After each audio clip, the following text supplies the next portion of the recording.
Bismillahirrahmanirrahim. Assalamu alaikum students. It's me Namra Choktai, and today we have to discuss the last two topics of this chapter: three-phase AC supply and electromagnetic waves. The chapter number 16. So students, first of all, we must have to keep in mind certain points or the contents just before starting our topic three-phase AC supply. First of all, we have to uh, have the view of the single phase AC supply that we have studied earlier in the chapter number 15. Then we have to discuss advantages and the disadvantages of the single phase AC supply. The next, introduction of the three-phase AC supply. Next, we have to discuss the structural arrangement or the circuit configuration for the three-phase AC supply. Then we have to discuss the voltage phase differences between the coils and difference between the single phase and the three-phase AC supply that reveals its significance of this power system. And at the end we have an animation. So students, first of all, we have to view the single phase AC supply or the AC generator that we have studied in the chapter number 15.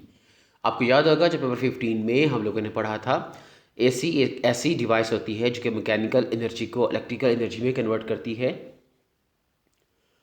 और जो principal है, mechanism है जिस पे ये काम करता है, वो है Faraday's law of electromagnetic induction. और value of the EMF that is produced basically is given by the equation that is shown on the slide.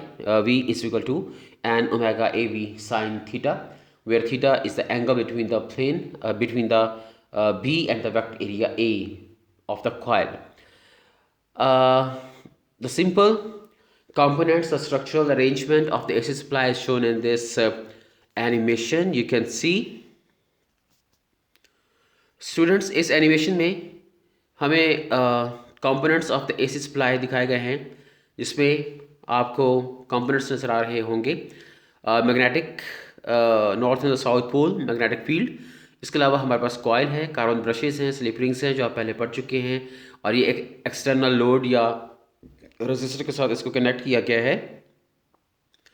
और कॉयल रोटेट करती है मैग्नेटिक फील्ड में, फ्लक्स बदलता है और कॉन्टिन्यूस चेंजिंग फ्लक्स के अंदर करंट पैदा करता है. आप करंट की डायरेक्शन देख सकते हैं. During the half rotation the current flows in one direction, and during the next half rotation of the coil in the magnetic field the current changes its direction. So that's why it is called alternating current, and this is the alternating voltage source which we are studying AC supply or the AC generator. और इसका wave form भी दिखाया गया है, और जो कि sinusoidal है, half cycle positive half cycle negative है. इसमें ये था हमारा सिंगल फेस AC जनरेटर, जिसके बारे में हम चैप्टर नंबर 15 में पढ़ चुके हैं. स्टूडेंट्स, नेक्स्ट हम लोगों ने डिस्कस करना है advantages and the disadvantages of the single phase AC supply. और बेसिक थीम इसकी ये है कि हम एवेल्यूएट कर सकें the importance of the three face AC supply, कि हमें थ्री फेस AC सप्लाई क्यों चाहिए होता है. अगर एडवांटेजेस देखे जाएँ सिंगल फेस AC सप्लाई के, सबसे पहली चीज़ तो ये है कि सिंगल फेस AC सप्लाई बहुत ही जो कॉमन पावर सप्लाई है, जो कि लो पावर रिक्वायरमेंट वाले इंस्ट्रूमेंट्स के लिए, इक्विपमेंट्स के लिए यूज़ की जाती है. स्पेशली डोमेस्टिक लेवल पे हमारे पास जितनी भी अप्लायंसेस होती हैं उनमें पावर रिक्वायरमेंट बहुत कम होती है, लिहाजा उनमें single phase AC supply use किया जाता है. तो ये एक most commonly use power supply है, ये एक एडवांटेज है. नेक्स्ट, इसका डिज़ाइन बहुत ही सिंपल है as compare to the any other device. और तीसरी चीज़ ये है कि it is sufficient for the load up to 2.5 kilo watt. Disadvantages में अगर देखा जाए तो सबसे पहली बात जो है वो ये है कि power drops to the zero in each cycle whenever the current और the voltage are zero, they are passing through the zero point, there power becomes zero. लेकिन ये प्रॉब्लम अमूमी तौर पर डिटेक्टेबल, ये विजिबल नहीं होता, क्योंकि एसी सप्लाई जो हमारे घरों में आती है उनकी फ्रीक्वेंसी 50 या 60 हर्ट्ज की होती है, और इस फ्रीक्वेंसी में 100 या 120 टाइम्स बेसिकली ये फ्लक्चुएशंस हो रही होती है। लेकिन कुछ एसी मोटर्स होती हैं जिनके लिए प्रॉब्लम बन सकता है, इसलिए कहा जाता है कि एसी मोटर्स जो होती हैं वो ज़्यादा लाइफ स्पैन नहीं निकालती as compare to the three phase AC जो है मोटर्स। सेकेंड जो लिमिटेशन आती है इसमें कि ऐसी सिंगल फेस मोटर्स जिनकी पावर सप्लाई 1 किलोवाट आवर होती है उनके लिए हमें स्टार्टर चाहिए होता है, क्योंकि ये जो एसी सप्लाई है ये इतना एक सफिशिएंट रोटेटिंग पावर बिल्डअप नहीं करता ताकि कॉइल को जो है वो रोटेट किया जा सके। तो इसको हम एक और तरह से भी समझ सकते हैं कि इस किस्म के एसी सप्लाईज जो हमें दी जाती हैं उसमें करंट बेसिकली लैग कर रहा होता है, और ये डिवाइसेस वो होती हैं जिनको लीडिंग करंट रिक्वायर्ड होता है। तो कैपेसिटर बेसिकली एनर्जी को स्टोर करने की सलाहियत रखता है, तो ये एक लीडिंग करंट जैसा इफेक्ट पैदा करता है जिसकी वजह से कॉइल को रोटेट करने में मदद मिलती है। तीसरी जो इसकी लिमिटेशन या डिसएडवांटेज जिसमें हम बात डिस्कस कर सकते हैं वो ये है कि इंडस्ट्रियल मोटर्स में या इक्विपमेंट में या मशीनरी में जिनका लोड बहुत ज़्यादा होता है वो सिंगल फेस एसी सप्लाई से जो है वो रन नहीं की जा सकती। Introduction of the three phase AC supply, इसमें 3 वायर्स होती हैं। अब मैं 3 वायर्स कहूँ या 4 वायर्स कहूँ, ये बेसिकली इसकी कॉन्फ़िगरेशन पर डिपेंड करता है। 2 कॉन्फ़िगरेशन हम लोग पढ़ेंगे, लेकिन हमारी बुक में जो कॉन्फ़िगरेशन दी गई है वो स्टार या वाई टाइप कॉन्फ़िगरेशन है, और उसमें 4 वायर्स दिखाई गई हैं, 4 वायर्स दिखाई गई हैं जिसमें 3 पावर वायर्स होती हैं और 1 न्यूट्रल वायर होती है। इसी तरह नेक्स्ट पॉइंट हम ये डिस्कस कर सकते हैं कि दूसरे पॉइंट में यहाँ पर डिस्कस किया गया है यू माइट और might not have the neutral wire according to the design or the construction which we are having in the 3-phase AC supply. The third point is it is having 3 coils which are arranged at the angle of 120 degree. और चौथा point ये है कि each coil is producing its voltage supply that is 120 out of phase with each other. Next student, हम लोगों ने इसी topic को नेक्स्ट प्रोसीड करना है, और हमें यहाँ पे एक स्टार कॉन्फ़िगरेशन पे बेस करता हुआ एक 3 फेज एसी सप्लाई की एक सिंपल जो है वो डायग्राम हमें दिखाई गई है, जिसमें हमें 3 कॉइल्स नज़र आती हैं A, B एंड C, और इन तीनों कॉइल्स का एक जो स्टार्टिंग पॉइंट है वो कॉमन है, वो आपस में तीनों का कनेक्टेड है। ये एरो साइन आपको दिखाता है कि इसके जो कॉमन टर्मिनल्स जो है वो तीनों के आपस में जोड़ दिए गए हैं, और ये कॉमन टर्मिनल है बेसिकली ये न्यूट्रल को बिल्डअप न्यूट्रल पॉइंट कहलाता है या न्यूट्रल कहलाता है। और जो बाकी सिरे हैं A, B और C तीनों कॉइल्स के वो लाइव होती हैं या पावर वायर्स होती हैं, जिसे गर्म तार कहा जाता है, या जिसे अमूमी तौर पर जो है ना वो रेड कलर से दिखाया जाता है, तो वो बेसिकली फेस कहलाती हैं। तो डिफरेंट नाम्स हो सकते हैं इनके, तो जो हमें इस कॉइल्स में जो दिखाए गए हैं। इसी तरह अगर हम इनके वेव फॉर्म्स देखें, हम वेव फॉर्म जाके आगे डिस्कस करेंगे, और 3 वेव फॉर्म्स बनते हैं हर कॉइल के हवाले से, क्योंकि कॉइल्स की आपस की अरेंजमेंट जो होती है 120 डिग्री की होती है, लिहाजा मैग्नेटिक फील्ड में जो वोल्टेजेस पैदा कर रहे होते हैं उनमें भी जो है वो 120 फेज शिफ्ट होता है between the voltages which these coils are basically generating. Circuit configurations के हवाले से 2 अरेंजमेंट पॉसिबल हैं, एक है डेल्टा, एक होती है स्टार और द वाई कॉन्फ़िगरेशन। जो डेल्टा होती है उसमें न्यूट्रल वायर नहीं होती, जिस तरह आपको डायग्राम में 3 पॉइंट्स दिखाए गए हैं R, Y and the B, इसमें जो है वो न्यूट्रल वायर नहीं होती, और अमूमी तौर पर जो हाई वोल्टेज सिस्टम्स होते हैं उसमें डेल्टा कॉन्फ़िगरेशंस को प्रेफर किया जाता है। इसी तरह स्टार या वाई कॉन्फ़िगरेशन में न्यूट्रल वायर होती है, और ये न्यूट्रल वायर बेसिकली कैसे बनती है कि तीनों कॉइल्स के जो स्टार्टिंग पॉइंट्स होते हैं उनको जोड़ के एक कॉमन टर्मिनल बना दिया जाता है, जो कि जो है वो न्यूट्रल लेवल को, ज़ीरो पोटेंशियल को, जो है वो ग्राउंड को, या अर्थ का वर्ड भी यूज़ किया जाता है, उसको ये रिप्रेजेंट करता है।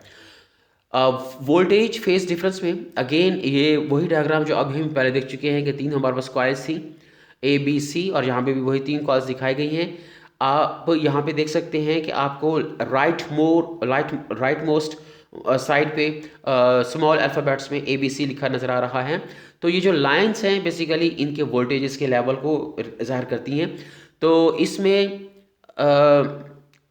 टर्मिनल्स के साथ, मतलब जो लाइव टर्मिनल्स हैं उनके साथ उनकी लाइंस को और उनके वोल्टेजेस को with respect to the neutral दिखाया गया है। ज़रा गौर से देखिएगा, समझने वाली चीज़ है कि ए और बी जो दो लाइंस दिखाई गई हैं, इन दो लाइंस के दरमियान जब हम बात करते हैं तो वो कॉइल ए और कॉइल बी के दरमियान वोल्टेज का डिफरेंस होगा जो कि 400 वोल्ट्स होगा। इसी तरह बी और सी कॉइल्स के दरमियान डिफरेंस देखा जाए तो वो भी 400 का होगा। इसी तरह ए और सी के दरमियान वोल्टेजेस का डिफरेंस देखा जाए तो वो भी 400 वोल्ट्स होगा।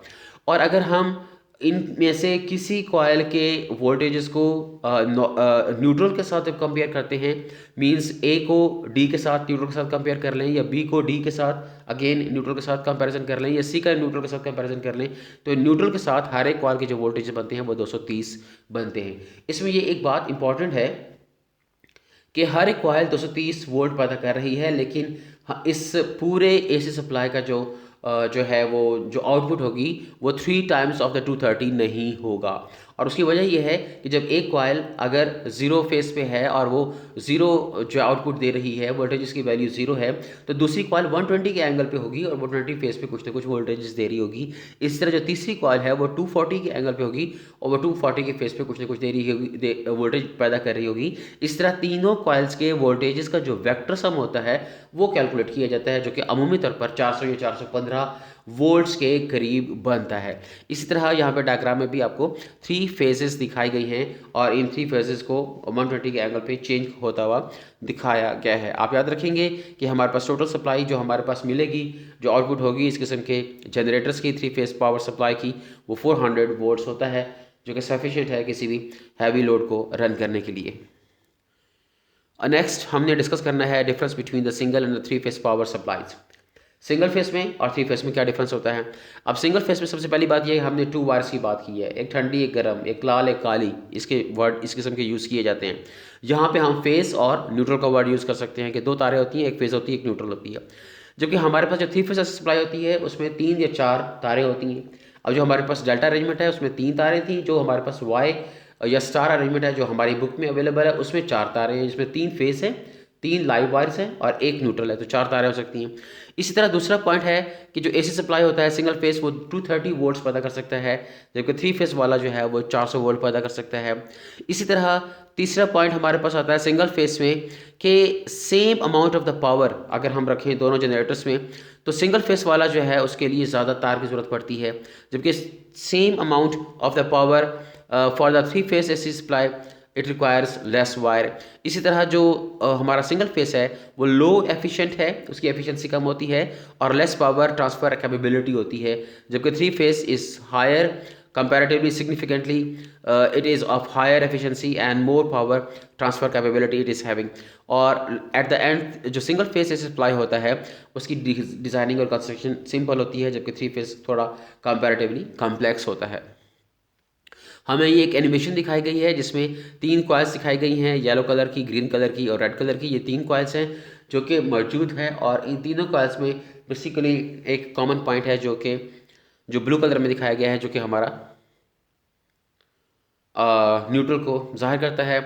इसमें बेसिकली जो रूटर है वो रोटेट कर रहा है, मींस मैग्नेटिक फील्ड जो है वो रोटेट कर रहा है, कॉइल स्टेशनरी है और मैग्नेटिक फील्ड के रोटेट करने की वजह से फ्लक्स बदलता है और फ्लक्स बदलने की वजह से वोल्टेजेस जो है वो पैदा होते हैं, ईएमएफ पैदा होता है। हर कॉइल के ईएमएफ को एक वेव फॉर्म से भी दिखाया गया है जो वो आउटपुट दे रहा है। जो हमें आउटपुट हमें मिलती है वो इन तीनों कॉइल्स की बेसिकली एक वेक्टर सम होती है।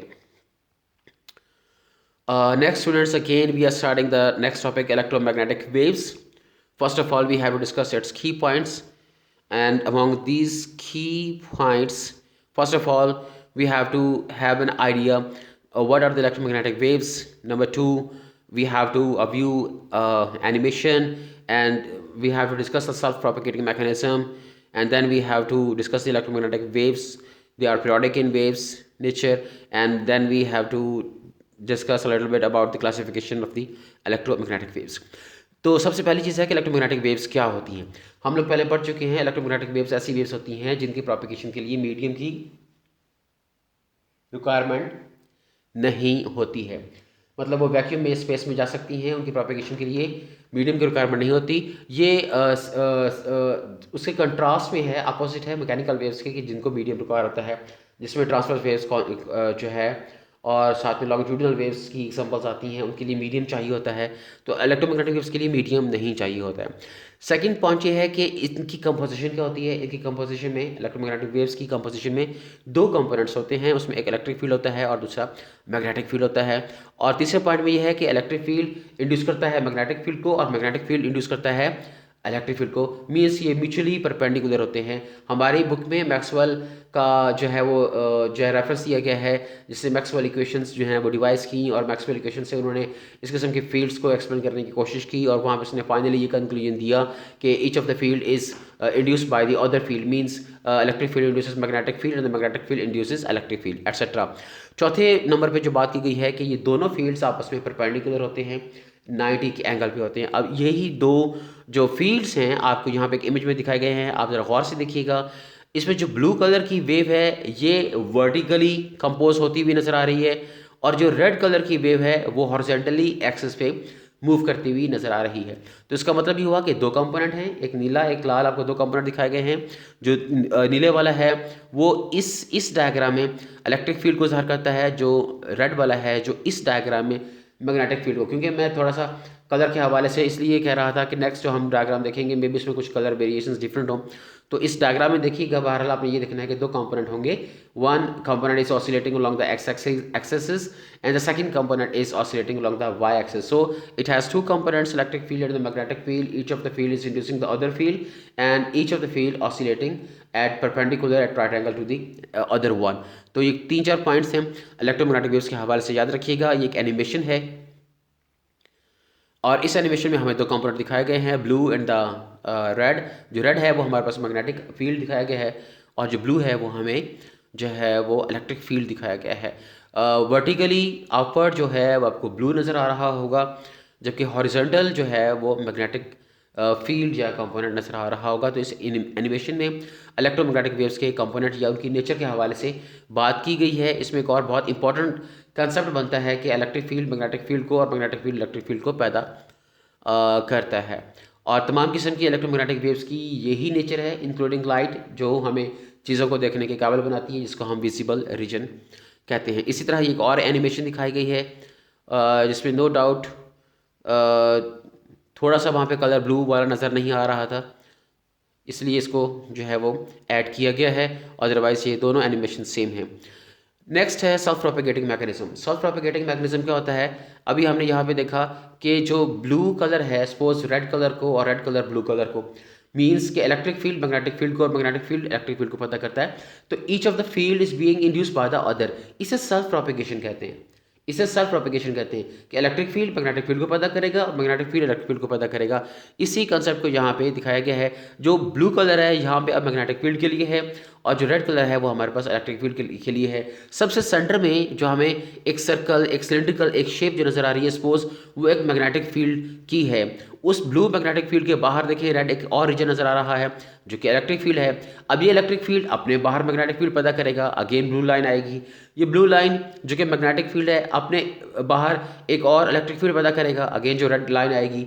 ये रेड लाइन अगेन अपने गिर्द एक मैग्नेटिक फील्ड पैदा करेगा, क्योंकि ये हम चीज़ पहले डिस्कस कर चुके हैं कि इलेक्ट्रिक फील्ड मैग्नेटिक फील्ड को और मैग्नेटिक फील्ड इलेक्ट्रिक फील्ड को पैदा करता है। लिहाजा ये एक दूसरे को पैदा करते चले जाएंगे और इस तरह ये सेंट्रल पॉइंट से आउटवर्ड वेव्स प्रोपेगेट करती चली जाएंगी। ये खुद ब खुद एक दूसरे को पैदा करते हुए प्रोपेगेट करते हैं, इसीलिए इसको सेल्फ प्रोपेगेटिंग मैकेनिज्म कहा जाता है।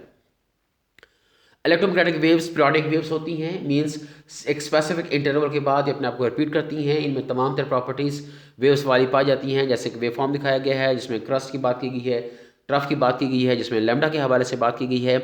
अगेन इसमें भी जो लैम्डा है, वेवलेंथ है, वो c=f लैम्डा वाली इक्वेशन से जो है वो मेजर किया जा सकता है। और स्पेस में इलेक्ट्रोमैग्नेटिक वेव्स की जो स्पीड ऑफ है वो स्पीड ऑफ लाइट के बराबर ये मूव करते हैं। तो c=f लैम्डा ये इक्वेशन है जिससे हम इनके वेवलेंथ के हवाले से कैलकुलेशंस कर सकते हैं। At the end, we have to talk about the classification of the electromagnetic waves depending upon their wavelength. Depending upon their wavelength electromagnetic waves को डिफरेंट कंपोनेंट्स में जो है वो डिवाइड किया गया है। ये वेव फॉर्म जो यहाँ पे दिखाया गया है बहुत इंपॉर्टेंट है और आपके बेसिक कंसेप्ट के लिए बहुत इंपॉर्टेंट है, इसको याद रखिएगा। अगर हम लेफ्ट साइड से शुरू करते हैं और राइट साइड की तरफ मूव करते हैं तो हम लार्जर वेवलेंथ से स्मॉलर वेवलेंथ की तरफ मूव कर रहे होंगे। सबसे पहले आप वेवलेंथ को अपने दिमाग में रखिएगा, जो आपको यहाँ पे नज़र आ रहा है। हम अगर लेफ़्ट साइड से शुरू करते हैं और राइट साइड पे जाते हैं, ये मैं इसको थोड़ा फोकस करने की कोशिश कर रहा हूँ कि हम लेफ़्ट साइड से शुरू करते हैं और हम ये राइट साइड की तरफ मूव करते हैं तो हमारा वेवलेंथ कम होता चला जाएगा। तो जहाँ वेवलेंथ ज़्यादा है वहाँ पे जो बनने वाली वेव्स आपको नज़र आ रही हैं वो रेडियो वेव्स हैं, माइक्रो वेव्स हैं। वेवलेंथ और कम होता चला जाएगा। इंफ्रारेड, उसके बाद विजिबल, अल्ट्रावायलेट और गैमा रेज एटसेट्रा, ये डिफरेंट कंपोनेंट्स बनते चले जाते हैं। तो ये जो इलेक्ट्रोमैग्नेटिक वेव्स की हमने क्लासिफिकेशन की है, या जिसको हम इलेक्ट्रोमैग्नेटिक स्पेक्ट्रम बोलते हैं, different components of the electromagnetic waves basically electromagnetic spectrum कहलाते हैं। तो ये किस बेस पे हमने इसको क्लासीफाई किया है? इनके वेवलेंथ की बेस पे। और इसको समझना बहुत आसान है। आप ये याद रखें कि हम लेफ्ट से डाउनवर्ड मूव कर रहे हैं और लेफ्ट से डाउन जाते हुए हम टूवर्ड्स द डिक्रीजिंग वेवलेंथ की तरफ मूव कर रहे होंगे। लिहाजा जितना वेवलेंथ कम होता चला जाएगा उतना फ्रीक्वेंसी ज़्यादा होती चली जाएगी, और जितनी फ्रीक्वेंसी ज़्यादा होती चली जाएगी उतना एनर्जी भी ज़्यादा होती चली जाएगी। लिहाजा सबसे लॉन्गर वेवलेंथ किसका है? रेडियो वेव्स का। रेडियो वेव्स का वेवलेंथ सबसे ज़्यादा है। और सबसे छोटा वेवलेंथ किसका नजर आ रहा है, किसका दिखाया गया है? गैमा रेस का। तो जिसका वेवलेंथ कम होता है उसकी फ्रीक्वेंसी ज़्यादा होती है। इसका मतलब यह है गैमा रेस की फ्रीक्वेंसी ज़्यादा है, और गैमा रेस की फ्रीक्वेंसी अगर ज़्यादा है तो E=hf हमारे पास फार्मूला है, तो इसकी एनर्जी भी ज़्यादा होगी। लिहाजा इस स्पेक्ट्रम में जो सबसे कम एनर्जी रखने वाला कंपोनेंट है वो कौन सा है? सबसे कम एनर्जी रखने वाला कंपोनेंट कौन सा है? वो रेडियो वेव्स है। तो रेडियो वेव्स का जो कि वेवलेंथ लॉन्गर है, फ्रीक्वेंसी कम होगी, और फ्रीक्वेंसी कम होगी तो इनकी एनर्जी भी कम होगी। तो ये हमारे लास्ट टॉपिक थे जो आज हमने जो है वो मुकम्मल किए। इंशाल्लाह नेक्स्ट लेक्चर में हम लोग डिस्कस करेंगे शॉर्ट क्वेश्चंस और न्यूमेरिकल्स को। अपने सैटरडे के लेक्चर के साथ हम अपने फेसबुक पेज पे एक टेस्ट या एक असाइनमेंट जो है वो मैं इसको अपलोड करूँगा, तो आप उसको देखिएगा। उसको आपने ज़रूर लिखना है जब आप कॉलेज आएंगे इंशाल्लाह, तो उसको आप सबमिट करवाएंगे। और ये आपको इंशाल्लाह सैटरडे हमारा दिन है फिज़िक्स के हवाले से, फर्स्ट ईयर सेकेंड ईयर दोनों के हवाले से। तमाम स्टूडेंट्स को बताइएगा, फर्स्ट और सेकेंड ईयर के स्टूडेंट्स को, कि वो उस असाइनमेंट को देखें और उसको प्रॉपरली जो है उसको अटेम्प्ट करने की कोशिश करें। Okay, thanks lot, stay blessed, अल्लाह हाफिज़।